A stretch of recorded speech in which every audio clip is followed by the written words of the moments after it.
So the conservative right is in the middle of taking back control over the world. And especially Europe right now is seeing a lot of conservative, nationalist Christian leaders rise to power. And after watching the left push tyranny for the last several years, many people on the right have a feeling that maybe sanity is returning. Maybe somebody who actually cares about people and their country and about children and about the Constitution are returning into power. This is all theater. And in this video, I'm going to dive into what I believe is going on and why I think it's absolutely crucial to understand it in order to position ourselves for thriving in these times of transition. So let's dive in. First, let me thank you from the bottom of my heart for the interest in these last videos that I've created. They're so simple. I have another window of time and I'm sat here on the terrace speaking to you, and that's all there is. And especially the video on inflation has now reached 1,000 views. And for a tiny channel like mine, that's a big deal. So thank you very much for the quality of the dialogue. Of course, there are a couple of ignorant people with toxic opinions there, but that's fine. You know, free speech is great. And keep it coming. Though, for the most part, I feel like there's a great dialogue that has started. And when these videos start having, say, more than 1,000 per video, 1,000 views, I will certainly start taking production values more seriously. But still, at this point, I just want to share with you what I see. And right now, there is a lot of hoopla in the world about, the political turn towards the right. And I'm sure you've noticed it's pretty certain that Trump's going to win in November. There are some potential alternatives to that playing out, but I think that's going to play out. And we see Marine Le Pen, and we see Geert Wilders, and we see a lot of what's her name, Giorgia Meloni in Italy. These conservative leaders have started to really take back control over the political discourse in their respective countries. This is theater, and it is hard to know exactly the motivations for these politicians and who exactly they are. But I think it's helpful to think of them as paid actors, people who are playing out a role in a theater that is designed to mislead you and hack your mind so that you will actually consent to your own destruction. And I know that sounds a bit like woo woo or like conspiracy theory or whatever, but this is using the principle that I introduced in the last video to judge the tree by the fruit. So this is to judge the tree by the fruit, which means to be grounded and embodied and actually taking what you see as real and instructive for how you live in reality instead of just listening to what people say, their narratives. This is a bad idea. You shouldn't just listen to people's words. I saw a post of Jacinda Ardern is going viral on Facebook. And Jacinda Ardern was one of the most tyrannical leaders of the COVID period, and now she is being loved up for how she's going to, have empathy and love and stuff in politics. And people on the right, they see stuff like that, and they think that people on the left are insane and that their minds have broken. And how can you actually believe that somebody who is a literal tyrant is a loving person? This is obviously hard to reconcile those two. You can't really imagine a tyrant that puts people in prison for having the wrong views, for instance. I don't know exactly. I don't remember all of the details from New Zealand in that period, but it was pretty harsh. And now she's going to be a hero of some sort of empathetic politics or something like that. No, you can't reconcile that unless you get stuck in disembodied narratives. You can't reconcile it down here where you live without trauma. And so, yeah, the political right is right, shall we say, in seeing that there's an insanity in that. And that is the dialectic. There's a, what is it? I wrote down the definition that Hegel himself had for the dialectical process, which we're in the middle of politically. Hegel defined dialectics as the tendency of a notion to pass over into its own negation as the result of conflict between its inherent contradictory aspects. So why is the right rising? Well, it's because of this. It's because the left has been pushing diversity and yet demanding that you fall in line and have the right opinion. They have been pushing freedom and like empathy for decades. And over the last couple of years, we saw them push tyranny and wanting to put people into camps for not having the right opinions. We have seen the focus on empathy and being generous with children coincide with an absolutely horrendous campaign to have children fall in line in some sort of gender experiment and surrender their bodies to being cut open to stimulate the economy. That's quite harsh. To do that to children, it's quite evil, actually. So many of them kill themselves because they don't like the life that results from that. But the left doesn't care. They have their narratives. And the right has come to the point now where it's like, no, it's our time. And in part, the reason for that is a lot of people from the left are done with their own people and are moving towards the right. So that's the pendulum swinging, like the inherent introductory conflicts of the liberal political program have become so stark that they cannot sustain themselves any longer. And that's why I think that Trump is going to come into power this November. And we're watching these politicians that are supposedly going to bring, love of country and love of the family and sanity back into politics. And then, of course, the people on the left think that, oh, wow, fascists are coming into power. These are evil people who hate immigrants and hate LGBTQ and so on and so forth. The interesting thing is that the left is probably somewhat correct about this.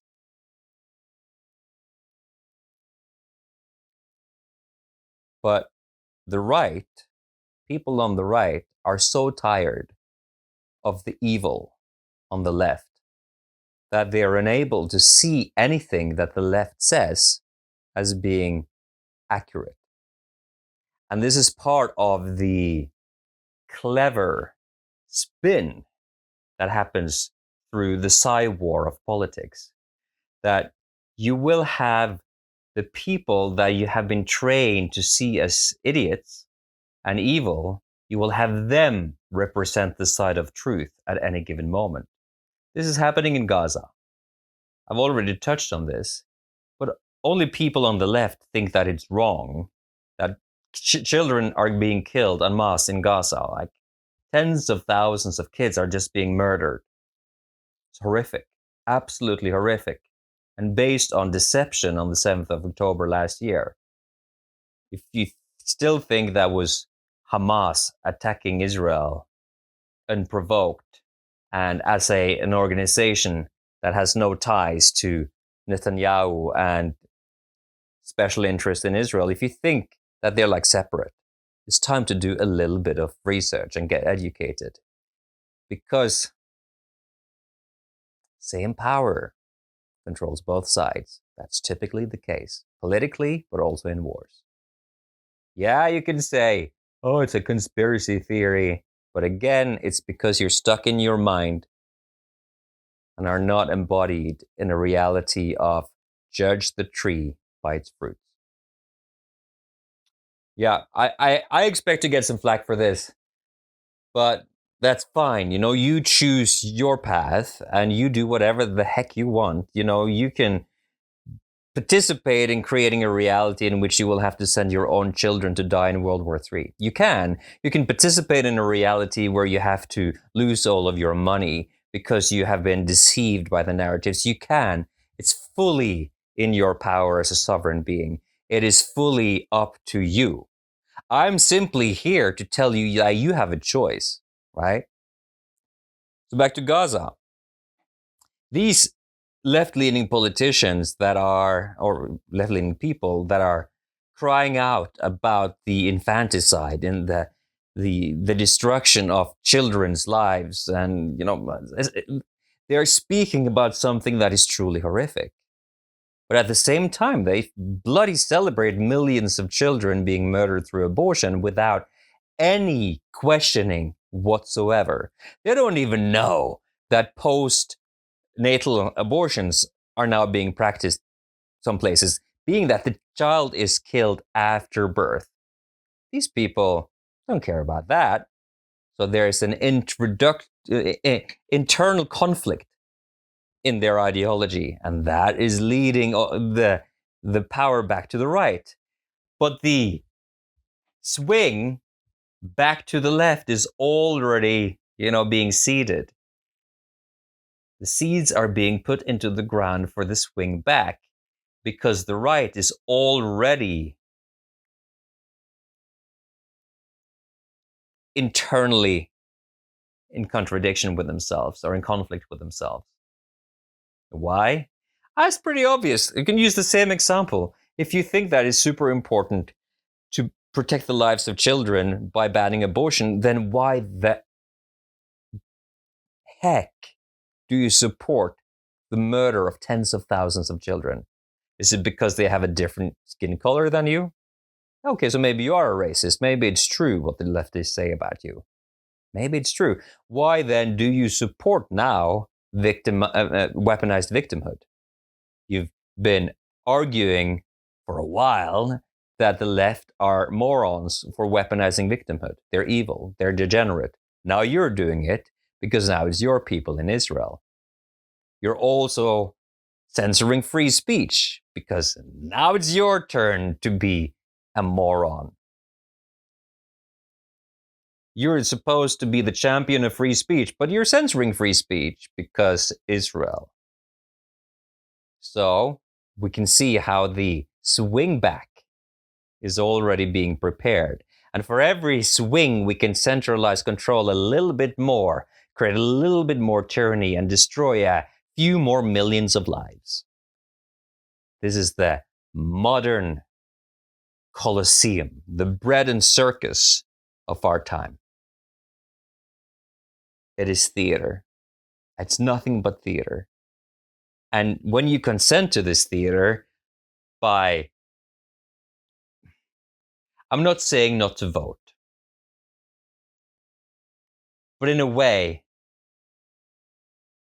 I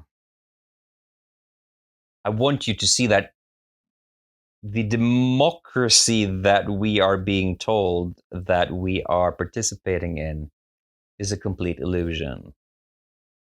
And that the theater you're participating in, and I'm participating in, and we're all watching, is designed to break your mind and to make you consent to your own self-destruction through this dialectical process where you start to have ideas that are so conflicting. You think it's great to kill babies in one part of your brain, but in another part of your brain, you think it's horrific and morally degenerate. This doesn't work. This creates psychopathology. It creates trauma.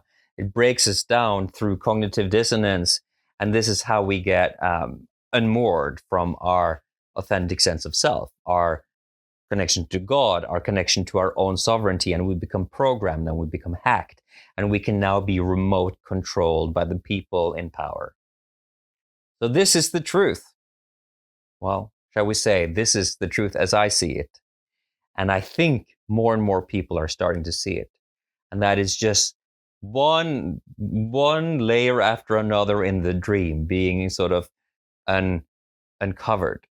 And it's just, we're not in truth yet. We're not in clear seeing as long as we're participating with this theater of dialectical politics.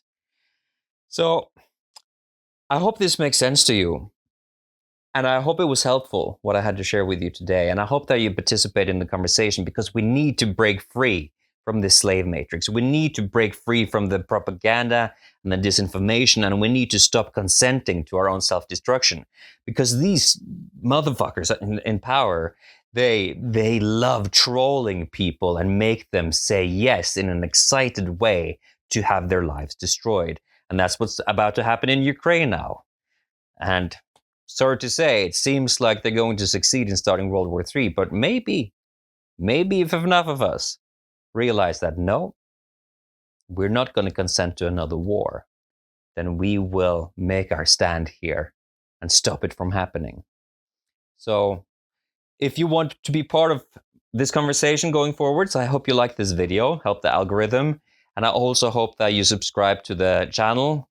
And remember, once the videos start having more than 1,000 views each, I will certainly start improving on the production values, because I care about these videos, and I care about the dialogue that I've already started with you, and I think that we are in a good place to thrive in this transition and to rise together. So I hope you have a great day, and I'll see you in the next one. Bye-bye.